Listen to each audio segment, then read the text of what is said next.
我以前拍戲咧，受過傷斷過腳，我都驚有後遺症㗎。跟住有關節炎喎，你話幾陰公咧？大家好，我係吳岱融。你知啦，演員動作靈唔靈活好緊要，但係我覺得人喺生活上嘅動作靈唔靈活更加緊要，因為年紀大咗咧，身體會咧有啲症狀，有時候啲關節咧仲會棘下棘，仲有啊手腳又會麻痹嘅，嚴重起上嚟啊會直情影響你嘅生活，你嘅靈活性好唔掂㗎。再加上我又中意運動啦，慢步跑啦，行山啦，同屋企人去旅行啦，少啲體力都唔得啊！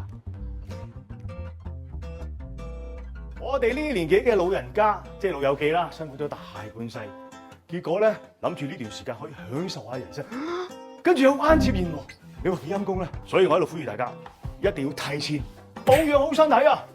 我以前拍戲咧受過傷斷過腳，我都驚有後遺症㗎。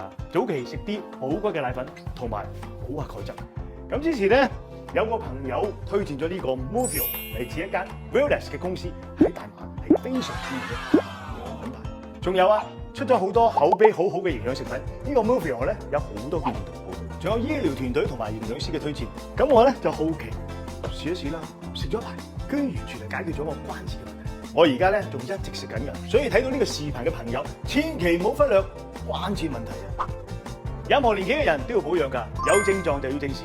最後，祝大家身體健康，享受生活，做個快樂自由人。記住，有 move on 就冇 kick kick。